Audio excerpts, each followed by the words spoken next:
Bonjour, chers abonnés, ou bonsoir, ça dépend de là où vous vous trouvez. Avant de commencer, je tiens à vous remercier, comme il est de coutume, pour tout le travail que vous abattez dans cette chaîne. Il s'agit de vos partages, de vos likes et de vos commentaires. Cela me fait vraiment plaisir parce que ça contribue véritablement à l'édifice de cette chaîne. J'espère que nous irons très loin. Donc vraiment, merci beaucoup. Que le Dieu de nos ancêtres vous protège et exauce tous vos vœux. Bien les amis, aujourd'hui je vais vous parler d'un sujet un peu délicat. Il s'agit de l'énergie. Je ne sais pas si vous avez entendu parler du vol d'énergie. Êtes-vous un voleur d'énergie ou est-ce les autres qui vous la volent? Êtes-vous un voleur d'énergie ou ce sont les autres qui vous volent vos énergies? Vous savez les amis, dans la vie, il y a deux genres de profils. Ceux qui volent l'énergie des autres et ceux qui se font voler leur énergie. Parce que pour vivre mieux, il faut avoir une certaine quantité d'énergie. Parce qu'une énergie, c'est une force vitale qui contribue à l'éveil, à notre éveil spirituel. Laquelle éveil spirituel qui va nous aider à atteindre notre état de pureté afin que nous puissions entrer en communion éternelle avec l'être suprême, le Dieu, le Créateur. Alors, vous savez, sur la terre, il y a certaines personnes qui sont incapables de créer leur propre énergie. Alors, ils se retrouvent en train de voler celle des autres. Je vous ai parlé dernièrement des agents des sectes satanistes qui font certaines pratiques pour absorber les énergies des autres personnes. Mais aujourd'hui, je ne vais pas vous parler des sectes satanistes, je ne vais pas vous parler de ces personnes-là, parce que après eux, il y a certains qui n'appartiennent pas aux sectes satanistes, mais qui réussissent quand même à voler des énergies. Mais cette fois-ci, on va parler d'un vol inconscient, parce qu'ils ne sont pas conscients de ce qu'ils font. Parce que le corps a besoin d'énergie. Et lorsque le corps est en manque d'énergie, en fait, c'est l'esprit qui est en nous qui a besoin d'énergie pour atteindre, par exemple, l'esprit est sur terre pour atteindre son état de pureté, pour pouvoir rentrer en communion éternelle avec l'être divin, l'être suprême. Alors, voilà pourquoi chez nous les Bamileke, on ne parle pas de la mort, on croit à la réincarnation. Parce qu'une fois que vous mourrez, l'esprit sort de votre corps et cherche à se réincarner dans un autre corps afin de terminer sa mission sur cette terre. En fait, sa mission, c'est quoi? C'est d'atteindre cet état de pureté. Lorsqu'il n'a pas atteint cet état de pureté, il ne peut pas retourner auprès de l'être suprême. Donc, une fois que l'esprit est dans votre corps et que votre corps que cet esprit n'a pas assez d'énergie, cet esprit va provoquer en vous certains caractères. Et ce sont ces caractères-là qui vont permettre à cet esprit de voler les énergies.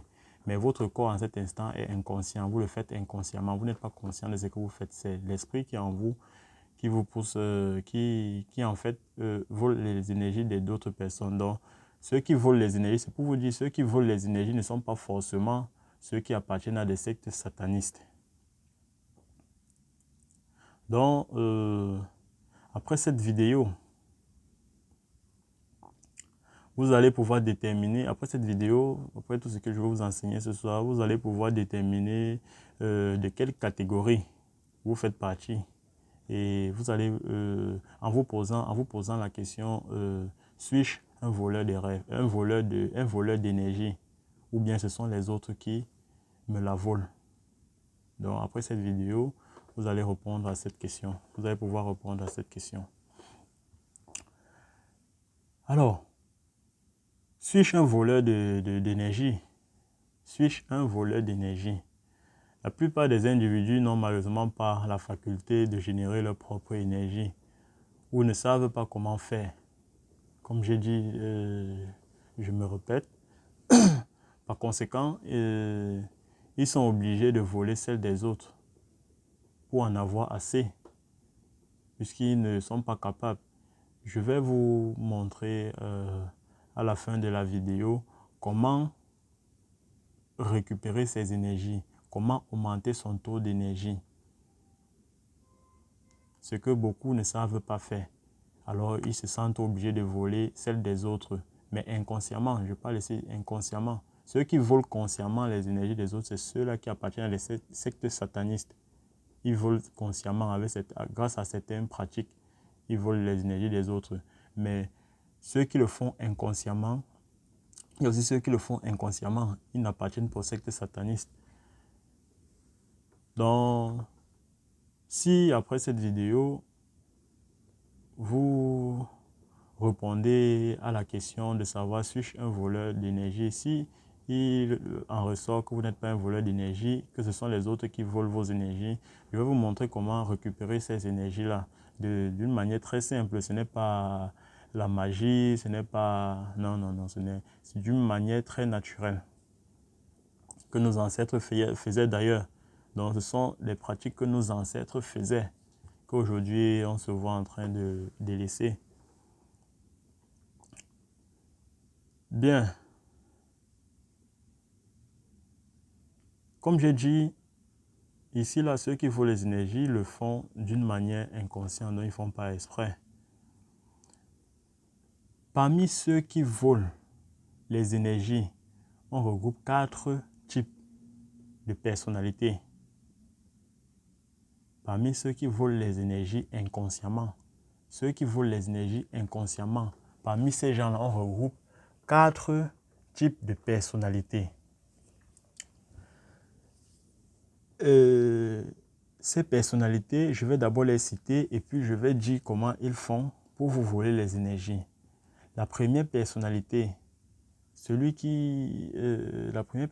comment pouvons... Bon, je vais vous citer les 4 personnalités d'abord. Il y a l'intimidateur, il y a l'interrogateur, il y a l'indifférent, et il y a enfin le plaintif. Comme je vous ai dit au départ, il y a 2 genres de profils. Donc, ces 4 types de personnes répondent à un profil. Et le second profil répond aux personnes qui se font voler leur énergie. Bien, l'intimidateur, comment est-ce qu'il fait pour vous voler vos énergies? Ce type de personne vole l'énergie des autres par le biais de la peur. Il crée en vous une peur. Il crée en vous de la colère. Lorsqu'il vous met en colère, il crée en vous la peur, la colère. Tout ça en vous grondant. Il peut créer la peur en vous grondant, en cassant des choses. Donc, il vous effraie. Tout ce qu'une personne peut faire pour vous effrayer, on appelle ce genre de personne intimidateur. Il vous intimide. Vous savez tout ce qui veut dire intimider. Donc, c'est par ce biais-là qu'il vous vole vos énergies. Il s'énerve à tort et à travers contre tout le monde. Il crée la peur en vous, la colère. Vous ne savez pas ce qu'il arrive. En fait, c'est l'esprit qui est en lui, qui est en manque d'énergie. Alors, cet esprit qui est en lui manifeste ce caractère-là. Et lorsque vous prenez peur face à ce caractère, il vous vole votre énergie. J'espère qu'il me fait bien comprendre. Bien, ça c'était le cas de l'intimidateur. Maintenant, on va prendre le cas de l'interrogateur. Celui-ci vole inconsciemment votre énergie en étant très intrusif. Donc, il entre dans votre vie, il entre en profondeur dans votre vie. Il vous pose des questions qu'il ne faut même pas poser. Il est prêt à fouiller là où il ne faut pas. Il vous pose des questions parfois inappropriées. En fait, vous vous sentez ennuyé, Dans tous les cas, il provoque quelque chose en vous. Et cette chose qu'il provoque en vous va lui permettre de voler votre énergie. Parfois, vous allez rencontrer des gens qui vous posent une question que vous avez du mal à... Des questions pertinentes que vous avez du mal à répondre. Ça va vous permettre de réfléchir. Lorsque vous réfléchissez, vous perdez des énergies. Lorsque vous réfléchissez longtemps face à cette personne, vous perdez de l'énergie. Donc, lorsqu'il pose une question, vous répondez rapidement sans réfléchir. Il va continuer, il va continuer, il va continuer. Tout ça dans le but de vous faire réfléchir le plus longtemps possible. Et lorsque vous réfléchissez, vous perdez des énergies et ces énergies s'en vont chez lui. Donc ça, c'est le cas de l'interrogateur, celui qui vous interroge. Maintenant, on passe à l'avant-dernière personne, l'indifférent. Lui, à son tour, son vol d'énergie résulte du fait qu'il n'a pas du tout confiance en lui-même. Il n'a pas confiance en lui-même. Il est réservé, renfermé sur lui-même. Il va donc pomper les ondes. Il va donc pomper les ondes autour de vous et autour de lui-même. Lorsqu'il pompe les ondes autour de lui, cela va absorber vos énergies. Puisqu'il n'a pas confiance en vous, il se replie vers lui-même, il se replie sur lui-même. Parce qu'en se repliant sur lui-même, vous allez chercher à savoir ce qu'il cache. Vous allez aller vers lui pour savoir ce qu'il cache. Et il ne vous dira pas. Le fait de vous efforcer à savoir pourquoi est-ce qu'il se replie sur lui-même, le fait d'aller vers lui pour savoir pourquoi il se replie vers lui-même, vous dépensez vos énergies. Et ces énergies-là vont à son profit. Comme je vous ai dit, jusqu'ici, il n'y a pas de cas de secte sataniste. Ce n'est pas des pratiques satanistes. C'est inconscient. Lui-même, il ne sait pas qu'il est en train de vous voler des énergies. Il ne sait pas. Bon, maintenant, il y a aussi la dernière personne qui est plaintif.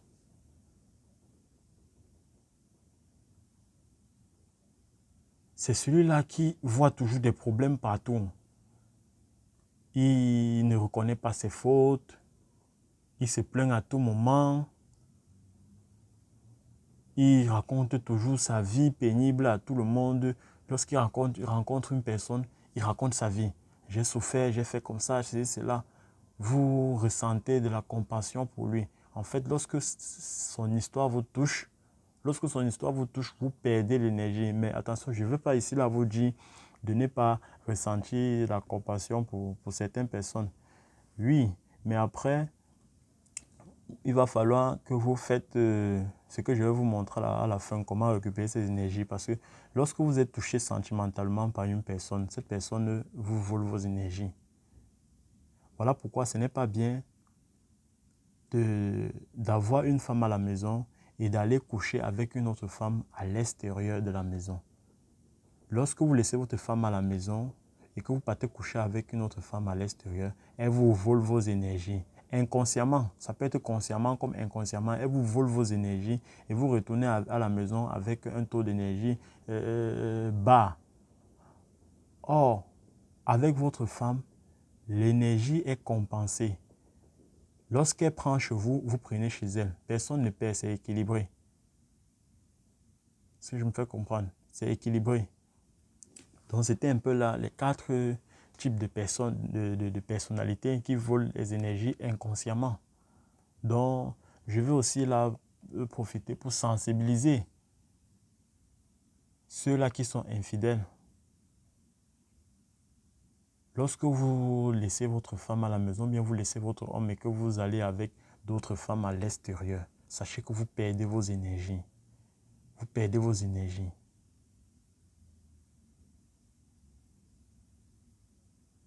Donc, je profite là pour sensibiliser aussi. Bien, si vous reconnaissez comme voleur d'énergie, après ces explications, ne vous blâmez pas. Vous n'êtes pas conscient, vous ne le faites pas consciemment. Ne vous punissez pas. Faites plutôt la technique que je vais vous proposer tout à l'heure pour récupérer les énergies. Pour ceux qui perdent les énergies, faites cette technique. Pour ceux qui volent les énergies, faites également cette technique. Ça va vous permettre de ne plus voler les énergies de d'autres personnes. Donc, cette technique qu'elle veut donner va aider les deux profils en même temps. Ça va vous aider en même temps. Pour celui qui vole et celui qui se fait voler. Vous faites ça, ça va vous aider. Parce que si toi tu voles, ça veut dire que tu es en manque. Et si toi tu te fais voler, ça veut dire également que tu es en manque. Comment faire alors pour récupérer cette énergie pour celui qui s'est fait voler? Et comment faire pour avoir les énergies pour celui qui en a besoin? Donc c'est simple. Donc, pour être sûr de ne jamais en manquer, le meilleur moyen est encore de réussir, comme j'ai dit, à créer sa propre énergie. Rassurez-vous, il existe plusieurs moyens simples pour y parvenir. Il existe plusieurs moyens simples pour y parvenir, mais je vais la citer quelques. Donc, vous allez embrasser la nature. Cherchez à embrasser la nature. Commencez à aimer tout ce qui est nature, tout ce qui est naturel. Commencez à aimer tout ce qui est naturel.